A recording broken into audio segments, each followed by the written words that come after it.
Ordinary people doing extraordinary things. These are the Porch Stories. Join Dakota Walker from Gaia Wisdom School as she treks across the globe engaging in deep conversations that matter with people just like you and me. Whether it's about the meaning of life, the future of humanity, a source of inspiration, or healthy sex, Dakota covers it all. Let's listen in. Hey guys, so this is Dakota Walker and we're doing porch stories. Although we're not on a porch, we're actually on a beautiful beach, and it's actually, I think, a bird sanctuary back here. Is that right? It's a wildlife sanctuary. Wildlife sanctuary, yeah. So we're at Salinas River, and that's in Moss Landing, and I'm with Diane. She has a Lithuanian name that's been Americanized, but we're going to go with Millius. And so I'm here in Monterey area. And I've been here for a few days, and the way that I met her is really kind of serendipitous. Yesterday I went out on a whale watching trip, as most of you know, and it was supposed to be my whole afternoon. Turns out that I was only out there for like 20 minutes, and we had to turn around and come back. And I was really disappointed. And she doesn't know this story. I was really disappointed, and so I decided to go and have lunch. And turns out I'm at this place that has an owl cam. So I walk in, I'm waiting to be seated, and I look up on the TV, and there's these owls on the TV, and I ask, where are these owls? And they happen to be in the back parking lot of this art gallery restaurant. And owls have been following me my entire journey. And so most of you guys know that story about the owls, and so it felt very serendipitous to be there. And so when I went out to look for the owls, I ended up in her art gallery. And we just struck up a conversation, and turns out we are probably kindred spirits and I would imagine, have traveled before in time. I think so. Yeah. So what do you do for a living besides the gallery? Well, I manage the gallery part-time, and I'm a freelance writer. I had done a lot of promotional work for PR firms and for companies that I'd worked for, but I'm tired of that. I'm too old for that. Yeah. And so I'm doing short stories and children's books, and I'm an astrologer. I have a clientele that, from California to Zimbabwe. Wow. And, yeah. And but I've always let it be word of mouth. I recently launched a website for it, though, Nice. to put it more out there. I've had I was a jeweler, a goldsmith, for about 35 years. Oh wow! Earlier in my life, and I'd like to get back into that a little bit. Yeah. So I'm kind of at a turning point where I'm building the foundations, finding the right publishers for the writing, and building the astrology business a bit, and doing a little more jewelry. I have some wonderful pieces in mind that nice. I'll be doing soon. But so that's what I do at the moment. So we were having a conversation yesterday, and I really loved what we were talking about in regards to astrology and just kind of the state of the world right now. We're in such a place where I think people are really kind of stepping up.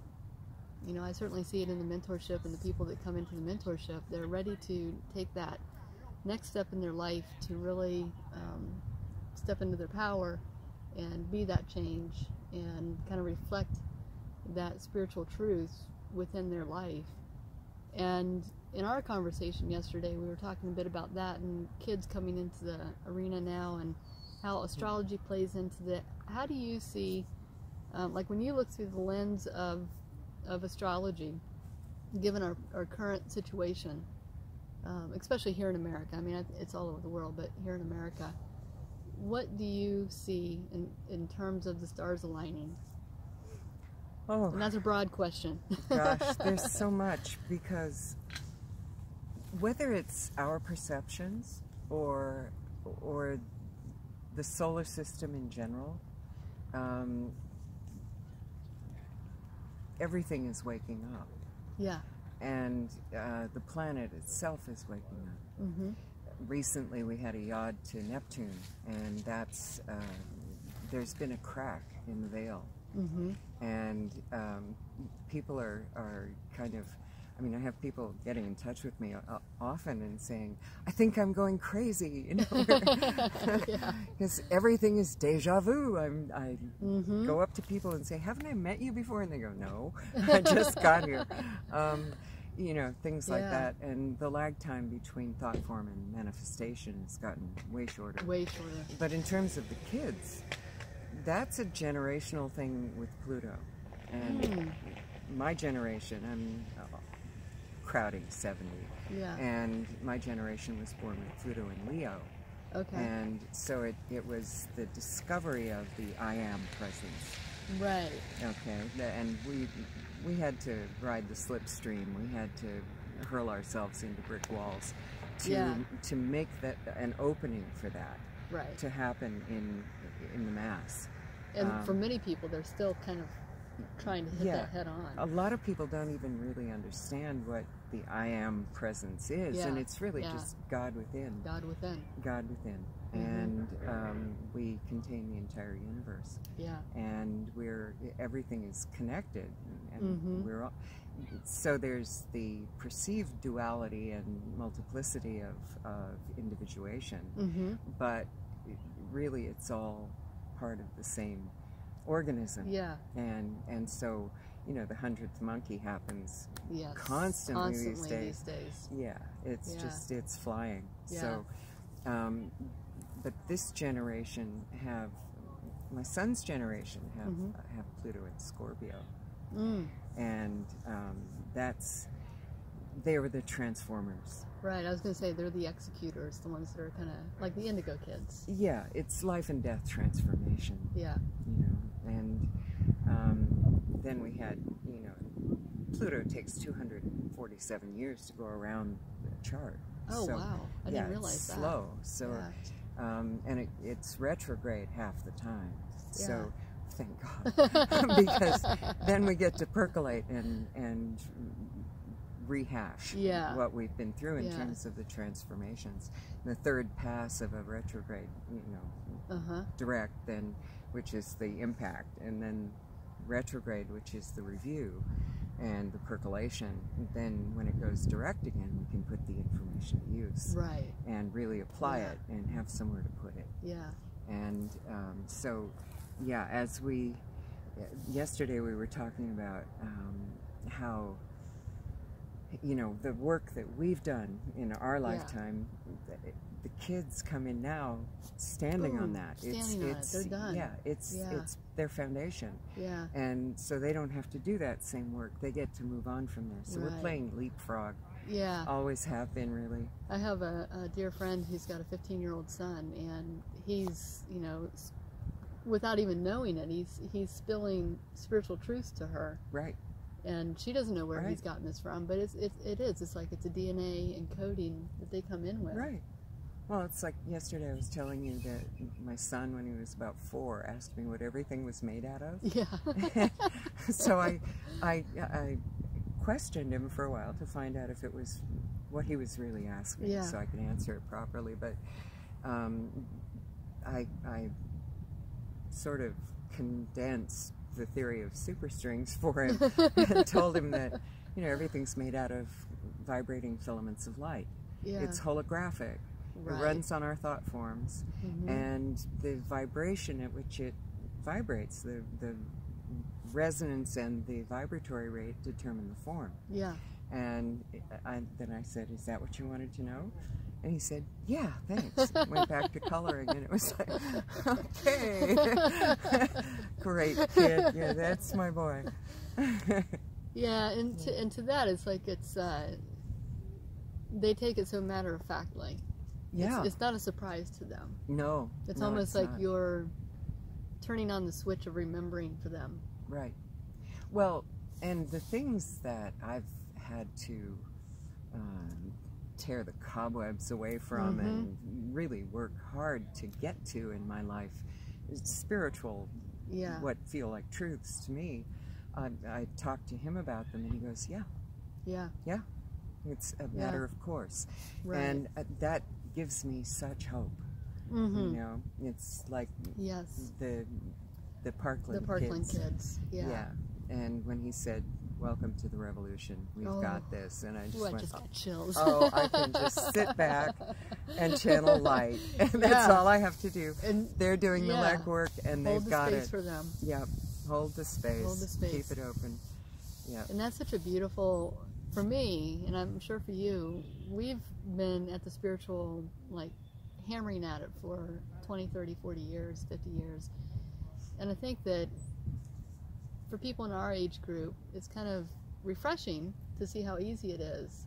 But also at the same time, it's like, wow, just to be able to witness this evolution in such a short, really short span of time. I mean, 40, 50 years is not a big time. Mm-hmm. And we have really come into that age, and we're at the precipice of watching all of this happen. Well, not just watching but be a part of it. This is the meat. This is what we came for. This is what we came for. And before that, it was there. I had this deep and abiding frustration with the course of life. It was, when do we get to? When does it stop being quite so dense? Yeah. When does it start to actually move? Yeah. And after 2012, there was a recalibration of everything. Yes. And that 2012 was pivotal. It was confusing for a lot of people. And then all of the grooves we've worn in our synapses of our thinking and feeling bodies, and the go-to feelings that we've always had in this lifetime, that we've brought in from other lifetimes, that run under the floorboards, started bubbling to the surface for us to clear. And it's confrontive to a lot of people, because it challenges your identity. Yeah, it does. Because you've identified with a lot of the way things used to be. Right. And you've thought that, well, that's just who I am. Yeah. No, just wait. Just wait. So, advice that I give almost everybody is allow yourself to be different than you've ever known yourself to be. Yeah, and I love that. I love that, because what I teach, or try to inspire actually, is for people to really, number one, step into your power. Number two, you have that power. You don't need a guru. Right. You don't even really need a teacher. You just need somebody to give you that space to wake up. Yeah. And often I see people who are just so scared in the initial. They're so scared of their power. Like, am I doing this right? Or that's selfish. Or well, we've been hammered with selfish, with the word ego, with all kinds of things, and it's made at least 2 or 3 generations of people who are self-effacing, and who throw away their power. And I don't know if there's I hesitate to put a conspiracy to that. Yeah. But well, it's just what happened.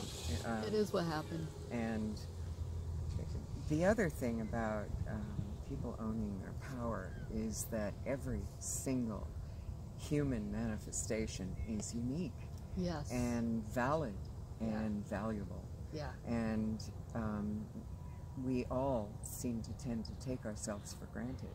Right. And think that everybody else knows what we know, and it has the talents we have, it has the skills we have, you know, even though, it's obvious that they don't have some of the skills, but still, we tend to take ourselves for granted. Well, that's just me. Right. And very special, very unique, and very, very valuable. Yeah, very valuable. And it's like, it's you look at an overall big puzzle, and every piece contributes and is important for that big picture to be seen or to really come together. Yeah. And and in ways that you can't even imagine until it does. You can't. Yeah. Right. Yeah, it just starts doing this. Yes, exactly.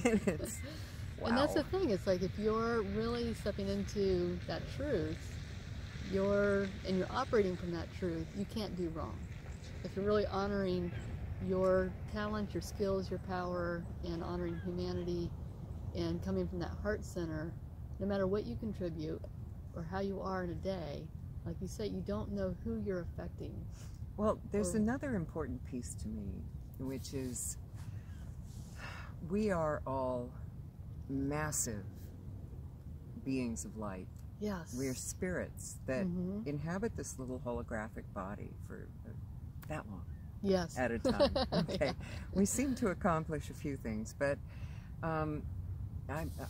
when my son was small, I was single parenting, and I hadn't had a break in a million years, it felt like. And a friend came over and offered to watch him for a few hours. So I went in and laid down and asked for an experience. Yeah. And the experience that I had, it was a full-on experience, was my larger spirit was this much of it would fit in my body. Wow. Okay. Yeah. And my body was like a little finger puppet, a child's finger puppet. And that's been a touchstone. Yeah. You know, because really, I mean, even your Merkaba is 28.5 feet in every direction out from your body. Yeah. Your energy field is massive. Massive. And it's being affected and affecting everything that it encounters. Yeah. That's why I've been celibate for a long time, because I know what happens energetically, and it's a rare thing to find someone that I want to share on that level with. Yeah. And you know, so casual? No, I'm sorry, no, that Yeah. can't happen for me, And because I know too much. And that's part of, you know, like, there's so much about all of that so many people don't understand or realize the immensity of their presence. That and that the part of you that is not in the body, because if all of it tried to fit in the body, your body would evaporate. It would just explode from the light that you are. And that other part of you is what people call their higher self, and from that come the synchronicities, and because our larger spirit is on the other side of the veil, and through our pineal gland we can merge with our larger spirit. So the quest is to become one with it, so that because we're not equipped to handle everything that goes on here. This is a miraculous, incredible place. I mean, it is. Photosynthesis, how the hell did that happen? You know, hummingbirds at all. You know, it's like it's such a miracle. Everywhere you look, there's such a miracle. Right. And so often I think we kind of bypass that. We don't sit and... Well, we take everything for granted. We take it for granted. You know, a lot of... I'm steeped in Druidry and Native American spirituality, and so much of it is deep connections to nature. And really, like, if you can just sit, we could sit right here for the entire day and not see everything or understand everything. Oh, right. And this is just one, not even a microcosm. This is like a blip. Yeah. Comparatively. This is tiny. Yeah. Yeah, it really is. Spending all this time traveling, and I'm in different terrains. You know, every week I'm in a different place, and different people, and different environment, and different animals, and it just is amazing to me how much I don't know. Well, and you're getting to see all the different cultures that have developed across the U.S. Yeah. Which is really amazing. It is amazing. There are a lot of different actual cultures that because of television kind of homogenizing everything, people don't understand that. Yeah, and it's very rich. And you said something yesterday that I loved. I was very interested in it, because when I leave a place, I try to do an exit interview, exit video, and I talk about the area that I'm in as part of in terms of the medicine wheel. And in this area, you've got such a mix of agriculture, and I would equate that to the east because you're planting seeds, and you're and also the west because you're nourishing the body with what is produced. And then right on the other side of this dune, we've got this massive, beautiful ocean, and you know that the ocean water element is kind of the south direction. It's very fluid and violent and beautiful all at the same time. Very psychic, too. Yeah, and very psychic. And you said something yesterday about this particular area having a lot of things going on because the ocean just drops to an infinite amount of feet. And to me, that's the north direction coming in, because there's that unknown, there's that void, that spirit, right? The spirit of the water. Well, this particular bay has a trench that is massively deep. I think they actually have found the bottom of it, but people describe it as bottomless. Wow. Because it is that deep. Yeah. And the Aquarium Research Institute sends unmanned submersibles down into the trench often, and find new life forms almost every time. Yeah, that's amazing.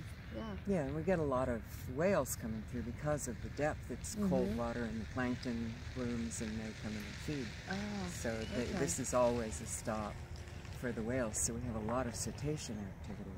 Oh, wow. Always. And, yeah. Yeah. Man, I wish I would have stayed out there longer yesterday. We did see some whales, but I would have liked to have And the communed with them. cetaceans are the record carriers for the Earth. Really? They hold the memory. They hold psychic memory. Like, give me an example of a cetacean. Is that the... Cetaceans are whales and dolphins. Oh, okay. Yeah. Wow. Yeah.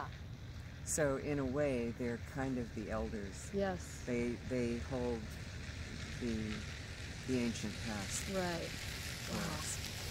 So, and you can feel it when you're encountering them. Yeah. You can really feel it. Yeah, I went on a whale watching trip back in my 20s, and I was so moved when I saw the blowhole was in the shape of a peace sign. Oh, yeah. It's just incredible. I was like, whoa. Yeah. Yeah. Yeah, they're pretty amazing. Yeah, they bring tears to my eyes. Yeah. Yeah, for they're sure. Profound, and any experience of getting to interact with them in any way is a gift. Yeah. Now, I am, now this is completely a different topic, but we did talk about this yesterday, and I'm very curious about this too. I'm actually on Saturday going to be going to the grand opening of the Cannabis Institute. And you were talking about it yesterday in a way that I hadn't really, I hadn't heard, mostly because I haven't done a lot of research on it. And being in California has been really interesting because cannabis is legal here recreationally and medically, medicinally. And I have always been a very staunch anti-drug person, like all my life. And it's been an interesting journey for me up the coast to experience people who are moving here because for medical reasons and things like that. And I have really shifted my views on cannabis, mostly because it is a plant. It's a plant medicine. Right. And you were talking about the, and I can't say this, cannabinoids? Cannabinoids. Cannabinoids. Well, there were 2 studies that I've read the results of in the last 5 years. Both of them were sponsored by different government agencies to prove once and for all, first, how bad cannabis is for you. Right. And the other one was long-term use and the effects on the brain. Yeah. And the first one, I mean, every study they've done to do that, you know, to prove the negative effects, has not just backfired, it's exploded in reverse. Wow. Yeah.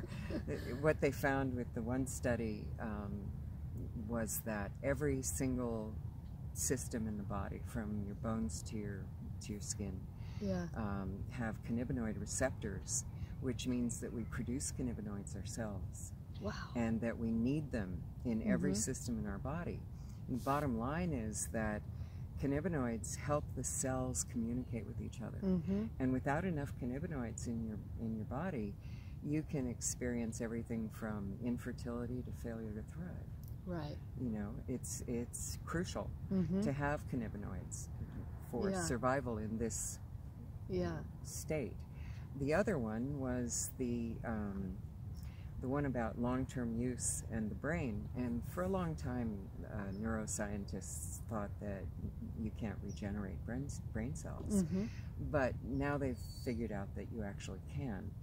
and you regenerate neurons. And the longer you use cannabis, the faster you regenerate neurons.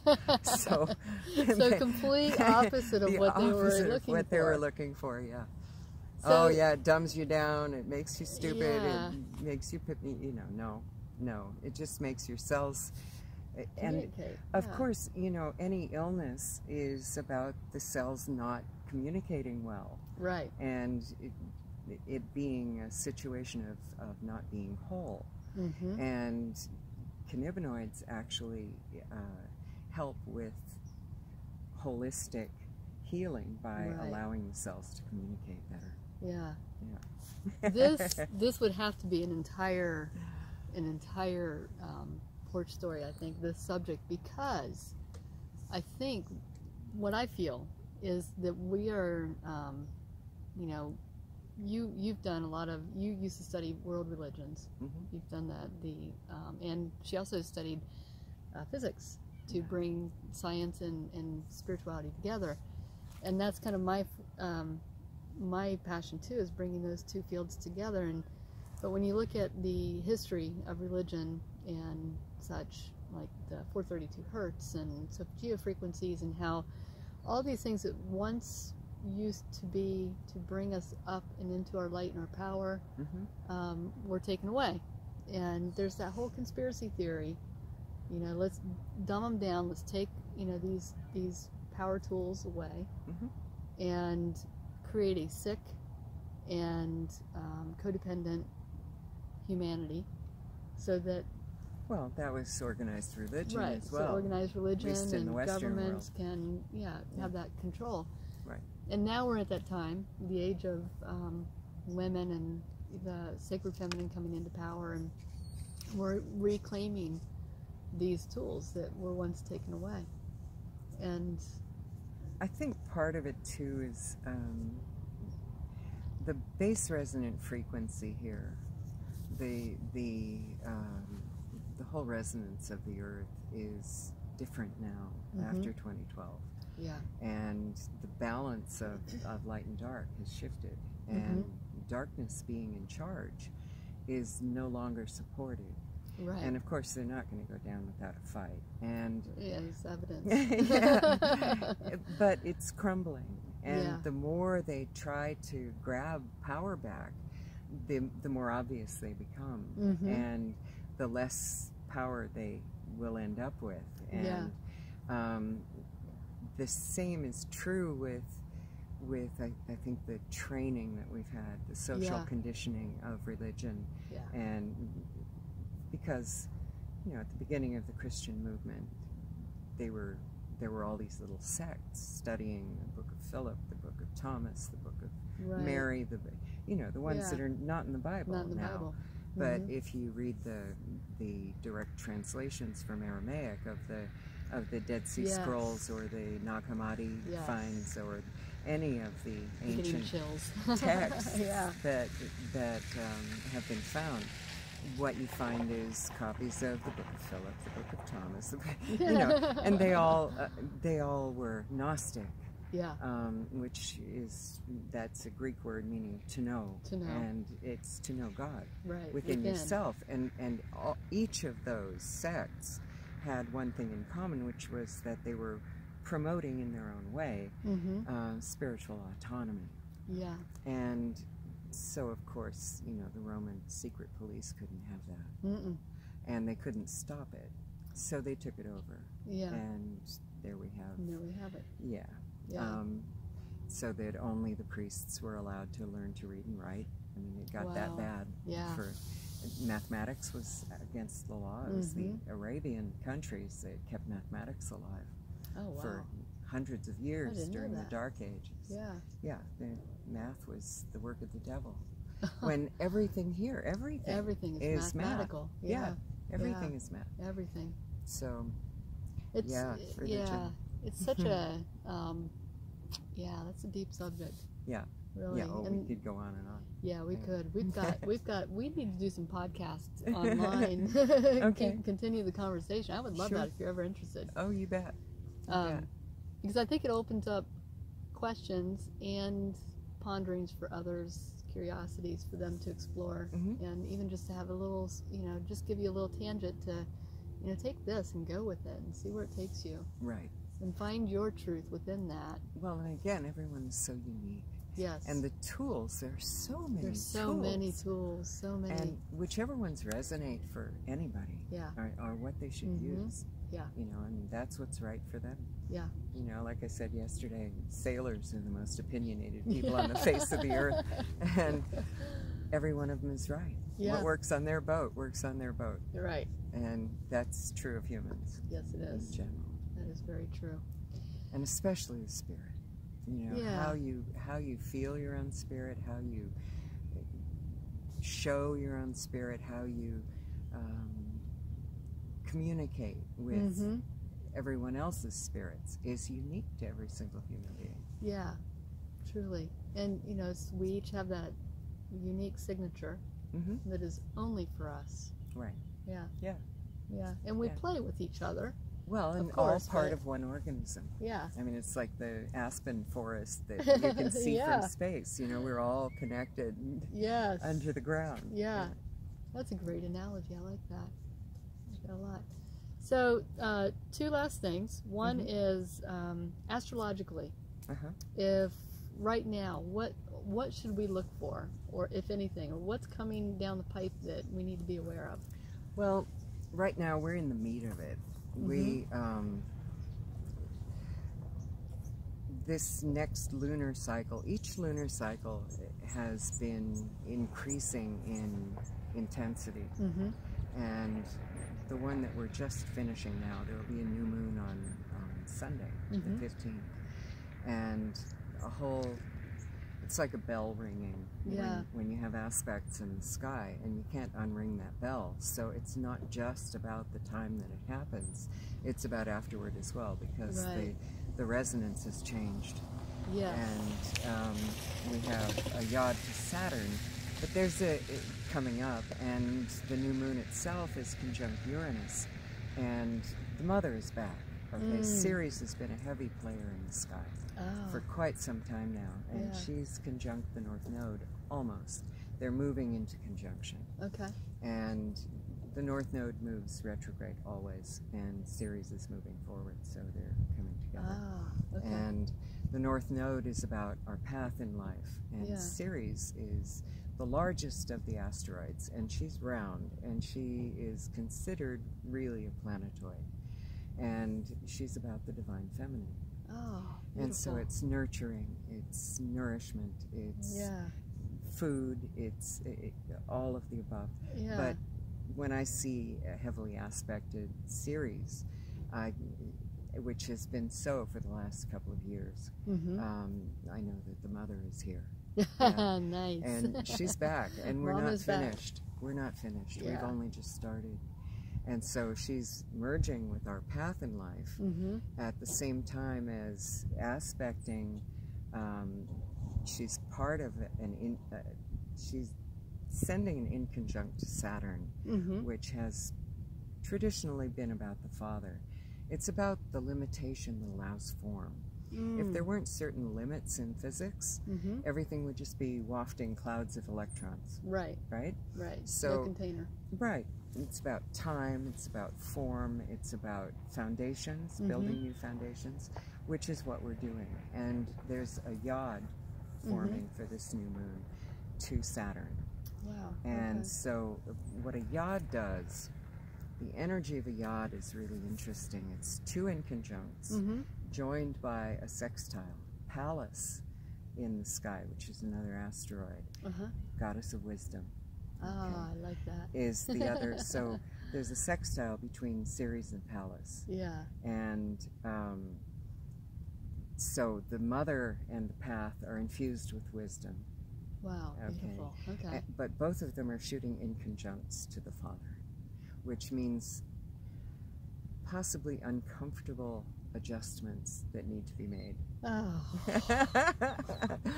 A yod sets in motion predestined events that cause you to have to focus on and make adjustments to whatever is at the apex. In this case, it's Saturn.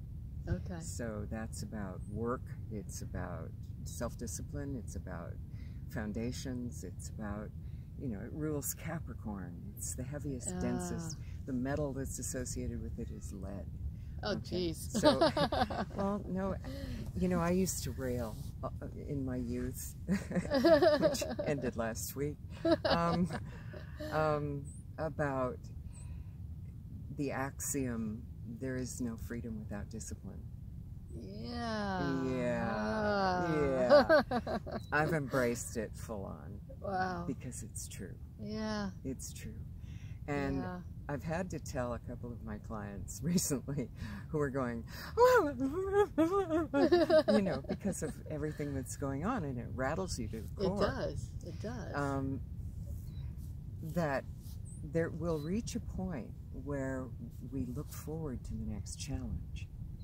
Whew. Because, you know, as big as they are, yeah. because of the amazing freedoms that if we do the work, yeah, the freedoms that and new ways of being that brings into place. Yeah. It's beyond what we can imagine at the moment. Yeah. And that's what we're doing. We're morphing. Yeah, I've been experiencing that the last 6 months. I can relate to that. It's just... yeah. Morphing big time. And again, you know, allow yourself to be different than you've ever known. Yeah, that needs to be on a bumper sticker.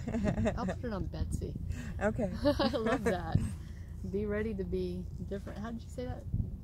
Be willing. Be willing to be different. To be different than you've ever known yourself. Right. That's a beautiful quote. Well, it's what we're doing.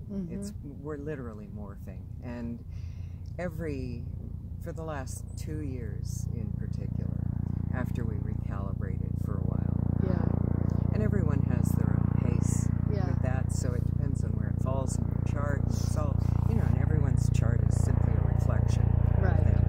And so it's unique to every person how they experience these things.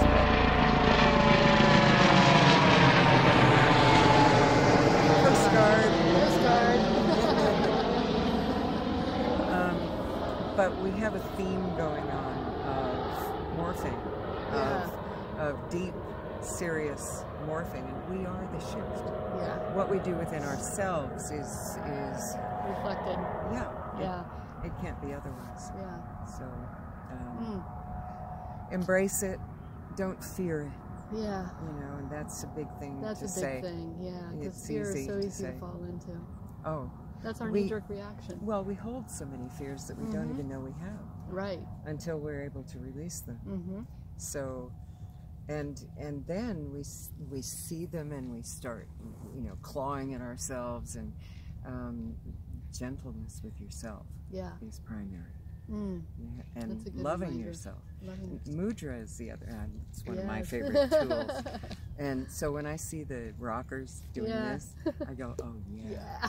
You know, because this mudra is to promote love of self. Oh, that's great. Isn't that perfect? Yes. I love it. So, you know, and they don't even know. But and it's I not love like, myself. you know, cupcakes and candy hearts. Right.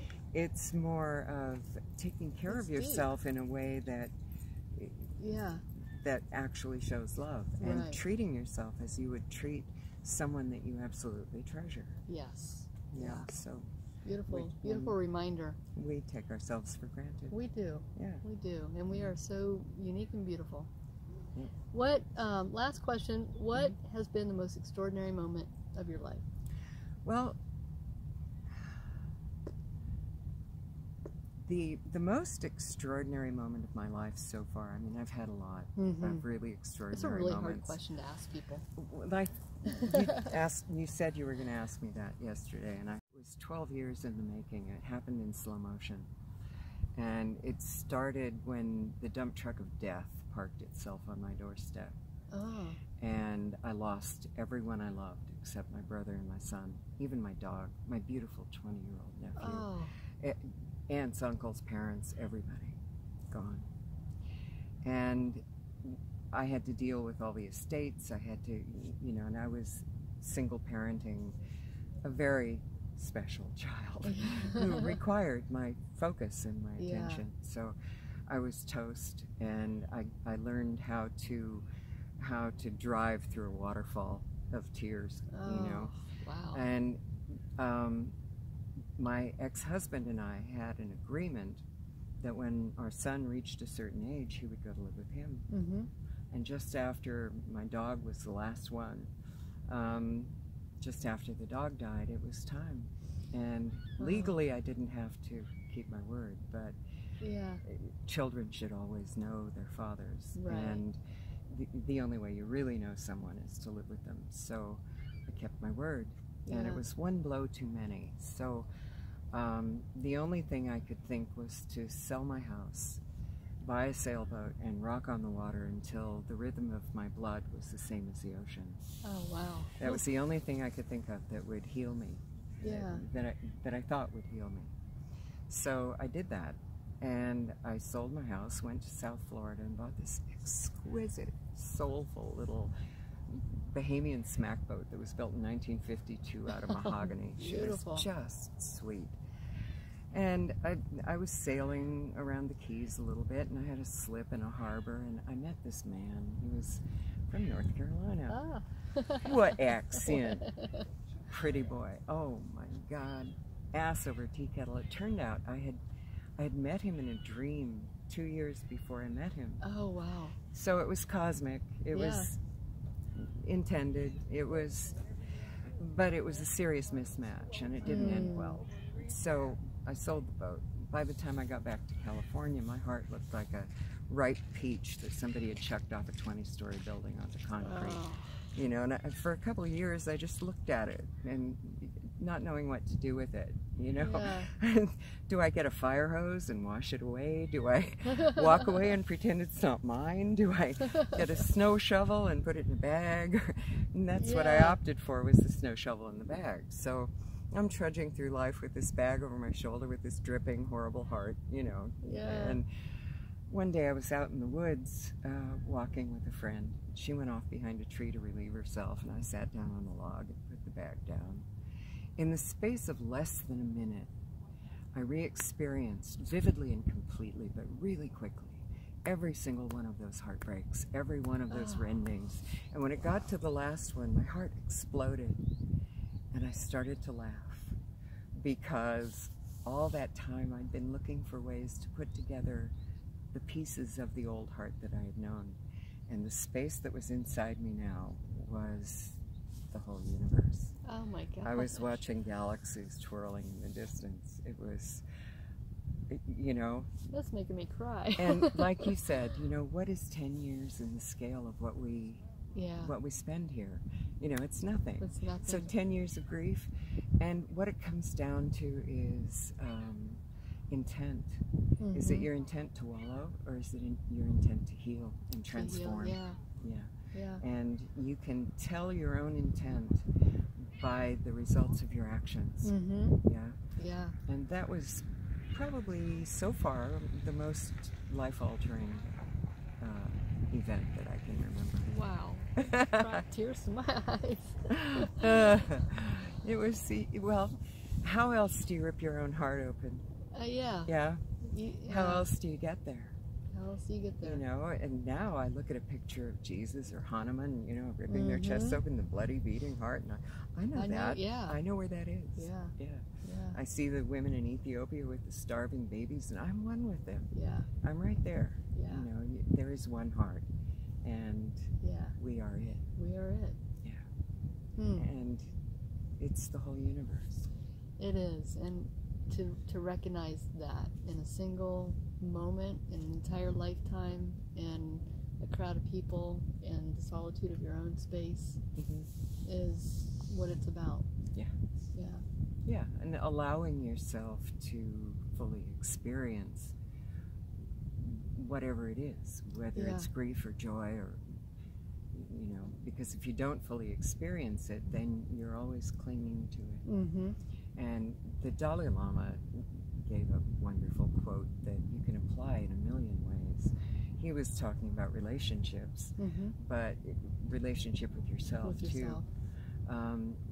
in your relationships, let there be more love than need. Oh, that's nice. Isn't that good? That's really nice. I like that one a lot, I'm too. going to chew on that one today. I like that. Yeah. Beautiful. Well, thank you for this time. Thank you. This has been wonderful. Yes. Yeah. Very serendipitous, and I always say I'm amazed, but I really shouldn't be, because this journey brings me the most beautiful souls, and I'm just so grateful. So grateful. I get to sit in the gallery and have them come to me. We'll just show up. You do, too. Yeah. You do. I'm sure. Yeah.